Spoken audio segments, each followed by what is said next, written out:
한 통계 자료를 보니까요, 이 미국에서 남자 아이가 태어났을 때에 그 아이의 이름으로 많이 인기가 있는 그 이름 중에 하나가 바로 이 다니엘서에 등장하는 다니엘이라는 인물의 이름이라고 합니다. 1972년부터 가장 인기 있는 남자 아이 이름 15위 안에는 꼭 들어갔다고 하는데요.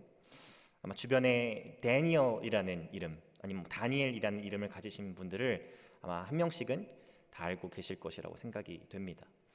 왜 이렇게 부모님들께서 자신들의 자녀를 다니엘이라는 이름으로 지어주고 싶어 하실까요? 다양한 이유가 있겠지만요. 주된 이유는 제가 생각하기에는 나의 자녀가 이 다니엘과 같은 인물이 되었으면 좋겠다, 이 다니엘과 같은 사람이 되었으면 좋겠다 하는 바람 때문이 아닐까 생각이 됩니다. 그렇다면 또 우리가 생각해 봐야 될 것이 왜 우리는 우리의 자녀들이 다니엘과 같은 사람이 되기를 원하는가입니다. 성경에서 등장하고 있는 이 다니엘의 모습은요, 하나님께도 크게 인정을 받았고요, 또 사람에게도 크게 인정받은, 정말 우리 신앙인들에게 있어서 귀감이 될 만한, 롤 모델이 될 만한 정말 멋진 신앙인이기 때문이 아닐까 생각이 됩니다. 다니엘서 1장 우리가 살펴보지 않았지만 1장의 내용을 잠깐 말씀드리자면, 첫 번째 장부터 이 하나님께 인정받고 사람에게 인정받는 다니엘의 진가를 확인하실 수가 있으세요. 느부갓네살 왕이 지정해준 음식, 우상 숭배에 쓰여질 수도 있었던 그 음식을 다니엘과 세 친구들은 거부합니다. 하나님께서 그것을 귀히 여기시고 그들에게 지식과 지혜를 충만하게 주셨다고 성경은 기록하고 있고요. 또 하나님께 받은 그 지식과 지혜를 바탕으로 느부갓네살 왕과 또 그 수많은 바벨론 지혜자들 앞에 섰을 때에 느부갓네살 왕이 느끼기에 수많은 그 바벨론 지혜자들, 당시 최고의 지혜자들보다 10배나 뛰어난 자라고 사람에게 인정받는 모습을 1장부터 우리는 너무나도 쉽게 볼 수가 있습니다. 오늘 본문의 내용 2장 24절부터 30절의 내용만 봐도요, 정말 하나님께 인정받고 사람에게 인정받는, 귀감이 될 만한, 롤모델이 될 만한 멋진 신앙인의 모습을 계속해서 우리가 볼 수가 있는데, 오늘은 크게 세 가지를 함께 살펴보고자 합니다. 먼저 오늘 본문의 말씀에 좀 깊이 있게 들어가기 전에 이 전의 상황을 좀 설명드려야 할 것 같아요. 2장 1절부터 23절의 내용을 제가 짧게 리뷰를 하고 바로 본문의 말씀으로 깊이 있게 들어가도록 하겠습니다. 느부갓네살 왕 재위 2년 차에 하나님께서 느부갓네살 왕으로 하여금 꿈을 꾸게 하십니다. 그 꿈의 내용이 2장 초반부에 등장하지는 않지만 느부갓네살 왕은 그 꿈을 꾼 이후로 잠을 이루지 못하게 됩니다. 이 꿈의 내용이 도대체 무슨 내용을 가리키는 것일까? 의미가 무엇일까? 해석할 수 없었기 때문이죠. 그래서 느부갓네살 왕은 당시 최고의 지혜자들, 바벨론의 박수, 술객, 점쟁이, 술사들을 불러서 그 꿈의 내용을 맞추게 하고 또 그 꿈의 해석을 내놓으라고 명령합니다. 어떻게 생각해 보면 좀 부당한 명령을 내리고 있는 것이죠. 여러분, 우리가 꿈을 꿨을 때 배우자에게 어젯밤에 내가 이런 꿈을 꿨는데 무슨 뜻일까? 이렇게 얘기하는 경우는 있어도 내가 어젯밤에 무슨 꿈을 꿨게? 라고 먼저 물어보는 경우는 없죠. 사람이 다른 사람이 꾼 꿈의 내용까지 맞출 수 있는 그런 초현실적인 능력이 없기 때문입니다. 하지만 느부갓네살 왕은 너희들이 참된 지혜자라면, 이 시대를 대표하는 최고의 지혜자들이라면 그 꿈의 내용도 맞출 수 있어야 되고 그것이 너희가 나의 꿈을 올바르게 해석하는 기준이 될 것이다 라고 지금 얘기하고 있는 것입니다. 근데 2장 10절의 말씀을 보니까요, 당시 바벨론의 지혜자들의 한계가 너무나도 적나라하게 드러납니다. 2장 10절의 말씀 한번 읽어보실까요?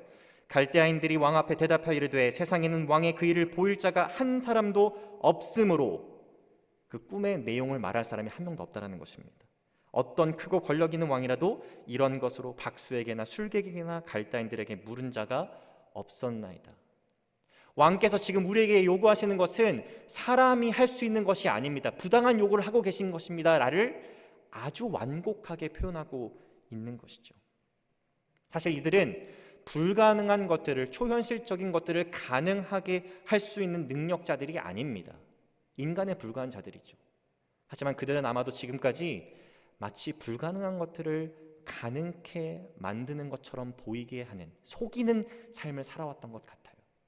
그래서 왕은 그러한 기대를 이들에게 하고 있는 것이죠. 하지만 그들의 이 인간적인 한계는 너무나도 처절하게, 적나라하게 지금 드러나고 말았습니다.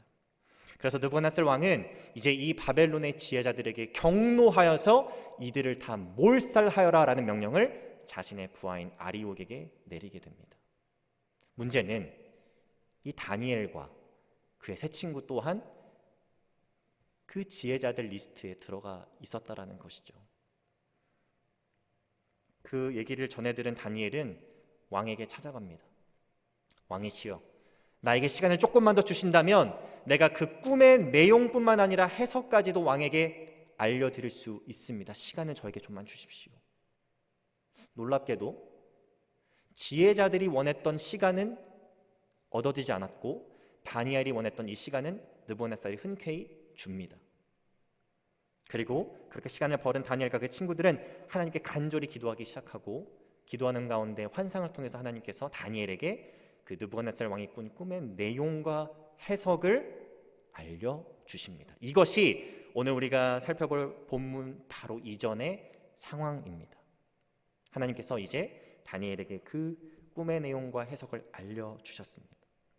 24절의 내용을 보니까 이렇게 기록되어 있습니다. 이에 다니엘은 왕이 바벨론 지혜자들을 죽이라 명령한 아리옥에게로 가서 그에게 이같이 이르되 바벨론 지혜자들을 죽이지 말고 나를 왕의 앞으로 인도하라. 그리하면 내가 그 해석을 왕께 알려드리리라 하니.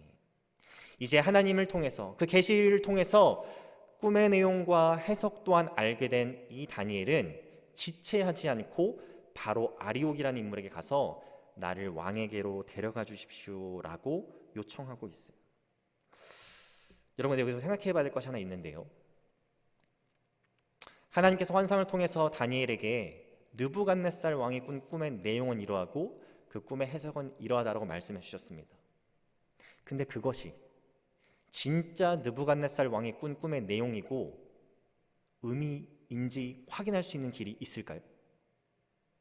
하나님의 말씀과 그 계시, 하나님을 전적으로 신뢰하고 믿는 것 외에 실제적으로 느부갓네살 왕이 꾼 꿈이라는 증거가 있냐라는 것입니다. 인간적인 마음에서는 충분히 의심할 수 있고 doubt 할 수 있는 것이죠. 근데 놀랍게도 그 계시를 받은 다니엘, 그 다니엘은 지체하지 않고 바로 아리옥에게 가서 나로 하여금 왕을 만날 수 있도록 해주십시오라고 얘기하고 있다는 것입니다. 여러분, 꿈의 내용만 잘못 말해도 죽는 상황입니다. 왕이시여, 당신께서 꿈의 내용은 이렇습니다. 이러이러해서 이렇습니다. 스탑. 그 꿈의 내용, 내가 꾼 꿈의 내용 아니야. 이 자를 당장 죽여라 라고 할 수 있는 상황인 것이죠. 근데 다니엘은 너무나도 담대하게 나갔다는 것입니다. 여기서 우리가 하나님과 사람에게 인정받는 진짜 멋진 신앙인의 모습을, 첫 번째 모습을 발견할 수 있는데, 그것은 바로 이 하나님과 하나님의 말씀을 전적으로 신뢰하고 믿는 모습이라는 것입니다. 잘 생각해보면 인류의 시작 전부터 가장 핵심적인 영적 전쟁은 이것이었습니다.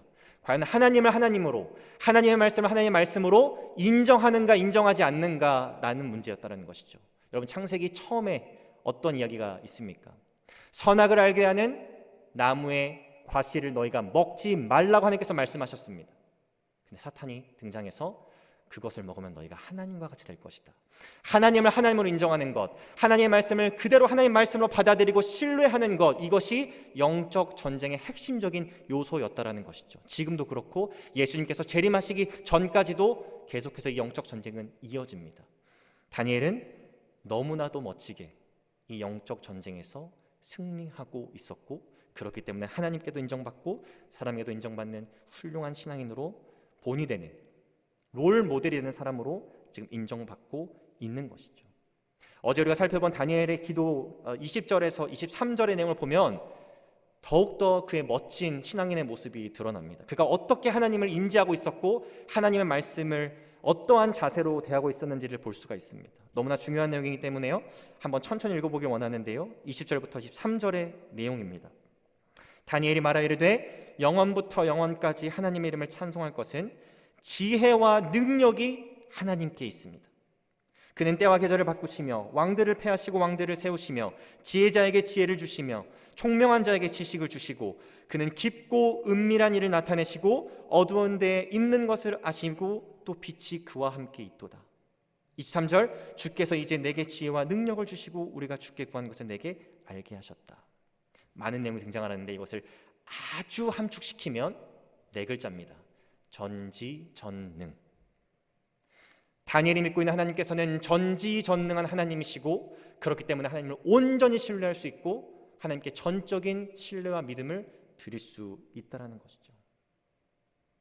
여러분, 이렇게 하나님의 말씀을 전적으로 신뢰하고 또 믿기 어려운, 의심할 수도 있는 그런 상황 속에서 여러분과 제가 다니엘처럼 그 말씀을 굳건하게 붙잡고 신뢰할 수 있는 다니엘과 같은 사람이 되기를 소망합니다. 다시 24절에 돌아가 보게 되면 이 아리옥에게 가서 이제 왕에게로 나를 데려가 주십시오 말하는 이 다니엘이 한 가지 요청을 아리옥에게 또 하고 있습니다. 그 요청은 바로 바벨론의 지혜자들을 죽이지 말아 주십시오라고 얘기하고 있다는 것이죠. 바벨론의 지혜자들을 죽이지 말아 주십시오. 우리가 살펴보지 않았지만 16절을 가보게 되면 아주 처음 느부갓네살 왕이 이제 바벨론의 지혜자들을 죽이겠다는 이 명령이 떨어지자 다니엘이 아리옥이 아닌 바벨론의 왕인 느부갓네살 왕을 직접 찾아갔음을 알 수가 있습니다. 근데 하나님께서 계시를 주셔서 꿈의 내용과 해석을 알게 하시자 왕에게 직접 가도 되는데 왜 아리옥에게 갔을까? 저는 그 이유가 바로 이 바벨론 지혜자들을 지금 당장 죽이러 다녀야 되는 아리옥을 말리고자 했기 때문이라고 생각이 됩니다. 생각해보면 다니엘의 입장에서는 굳이 꼭 필수적으로 요청해야 되는 사항은 아니었던 것 같아요. 왜 그러냐면 첫 번째로는 먼저 왕의 명령을 거스르는 겁니다. 왕은 지혜자들을 죽이라고 명한 것이고 다니엘이 요청하는 것은 죽이지 말아 주십시오라고 요청하고 있는 것이죠. 두 번째는 이 우상 숭배하고 있는 교만한 박수, 술객, 점쟁이 술사들이 자신의 눈앞에서 사라지게 할 수 있는 절호의 찬스이기도 했고요. 또 자신의 모국인 이스라엘을 그렇게 괴롭히고 치욕적인 수모를 안겨준 이 바벨론이라는 국가의 고관들에게 복수할 수 있는 절호의 찬스이기도 했습니다. 그럼에도 불구하고 다니엘은 굳이 그렇게 하지 않아도 되는데 아리옥이라는 인물을 찾아가서 바벨론의 지혜자들을 죽이지 말아 주십시오라고 부탁하고 있다는 것이죠. 어떠한 마음이 있었길래, 어떠한 자세가 있었길래 이렇게 다니엘은 부탁할 수 있었을까?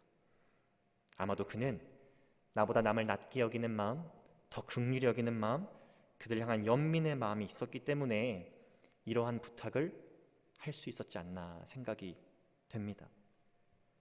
하나님과 사람에게 인정받는 자의 두 번째 모습, 저는 그것을 자신을 낮추는 겸손함, 나를 남보다 높게 여기는 것이 아니라 남을 나보다 낮게 여기고 그들을 향한 긍휼과 사랑의 마음을 가지는 것, 그것이 바로 신앙의 롤 모델이 될 만한, 귀감이 될 만한 신앙인이 되는 모습이라고 생각이 되었습니다.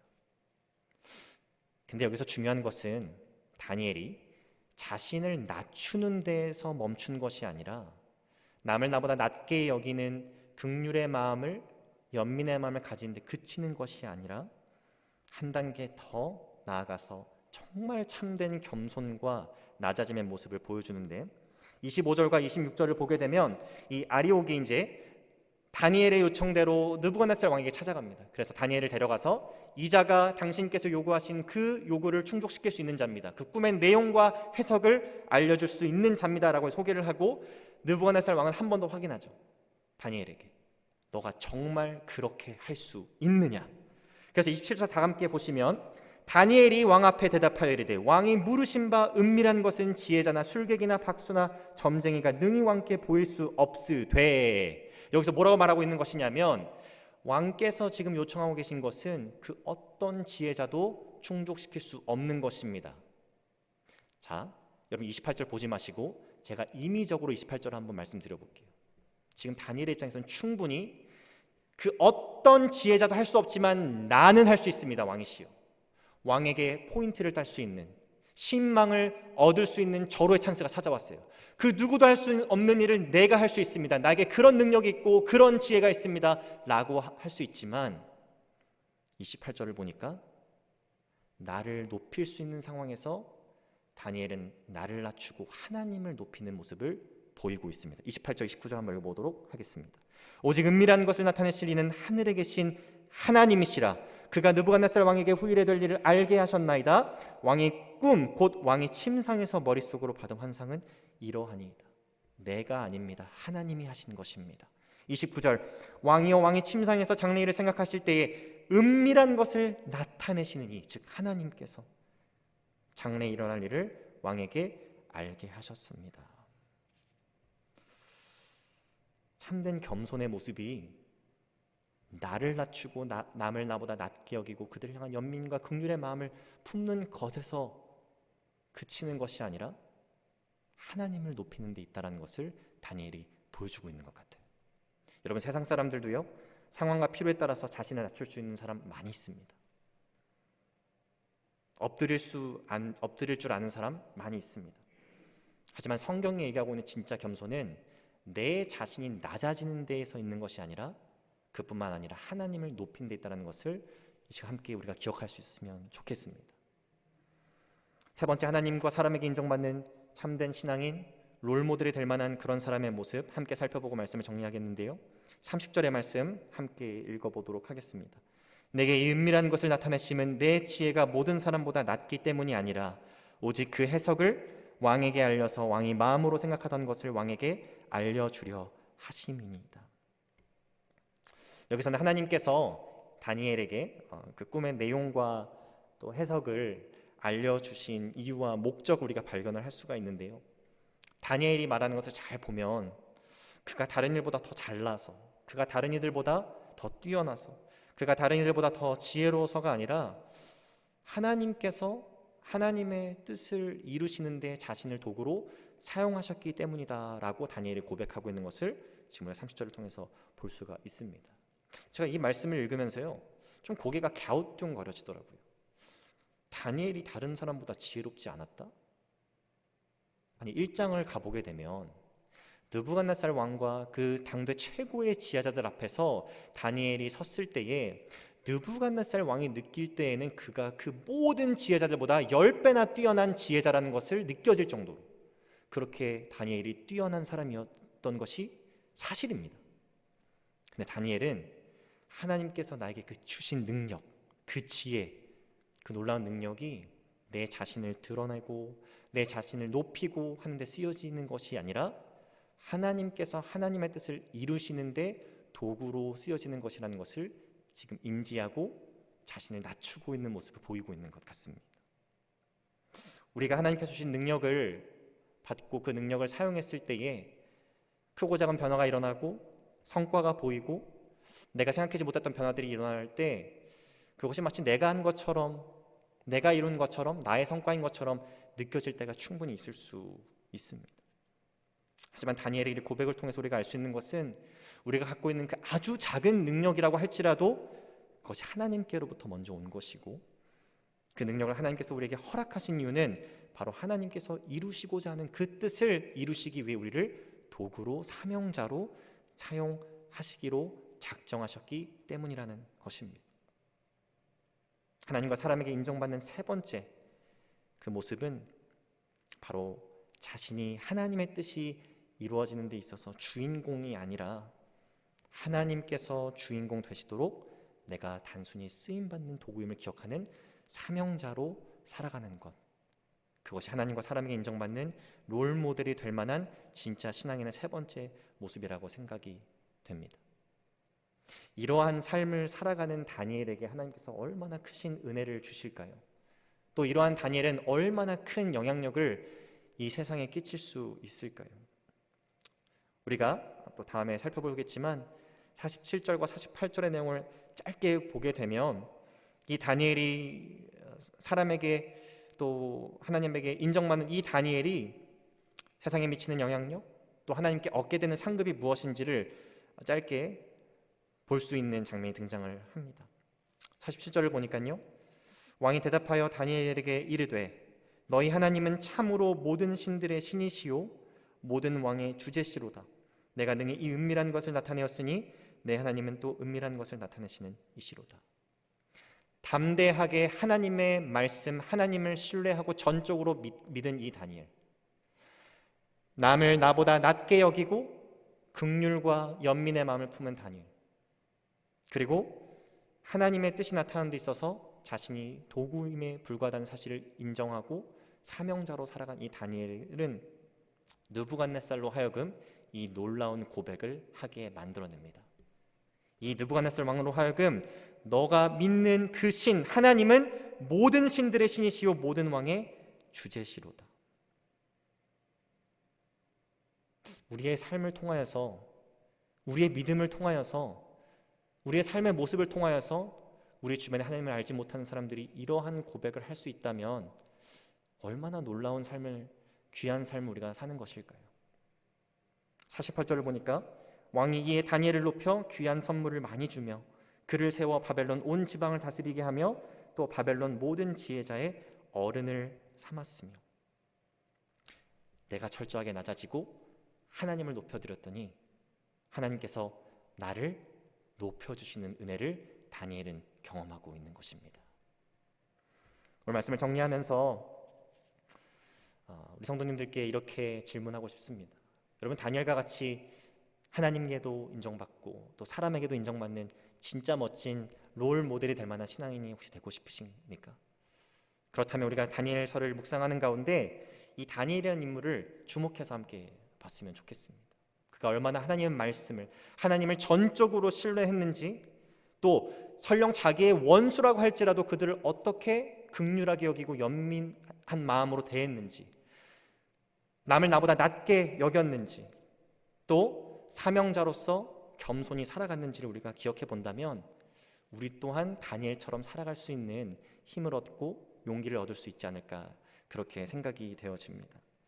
오늘 말씀을 기억하시면서 이렇게 다니엘과 같이 하나님에게도 인정받으시고 사람에게도 인정받으시는, 그리고 다른 사람들로 하여금 하나님께 영광 돌리게 할 수 있는 그 귀한 삶을 살아가시는, 또 하나님께서 높여주시는 은혜를 체험하시는 저와 우리 성도님들 되시기를 간절히 축복합니다. 기도하시겠습니다. 사랑하는 하나님, 감사합니다. 오늘 말씀을 통하여서 우리에게 또한 깊은 깨달음을 주시니 감사합니다. 다니엘과 같이 하나님께 인정받고 사람에게 인정받는 이 시대의 롤 모델이 될 만한 신앙인이 우리 모두가 될 수 있도록 하나님 인도하여 주옵소서. 하나님과 하나님의 말씀을 전적으로 신뢰하게 하시고 나보다 남을 낮게 여기는 겸손의 마음, 하나님을 높이 올려드리는 겸손의 마음 허락하여 주시고, 또 우리가 하나님의 도구로 사용되어지는 사명자임을 기억하며 살아가는 우리 모두가 될 수 있도록 인도하여 주옵소서. 우리의 삶을 통하여서 수많은 사람들이 우리가 믿는 하나님 예수 그리스도께서 참된 하나님이시며 모든 신들 중에 가장 뛰어난 참된 신이심을 고백하며, 또 우리가 그렇게 했을 때에 하나님으로부터 높여지는 은혜를 체험하는 자들로 살아갈 수 있도록 하나님 인도하여 주옵소서. 감사드리며 예수 그리스도의 이름으로 기도합니다. 아멘.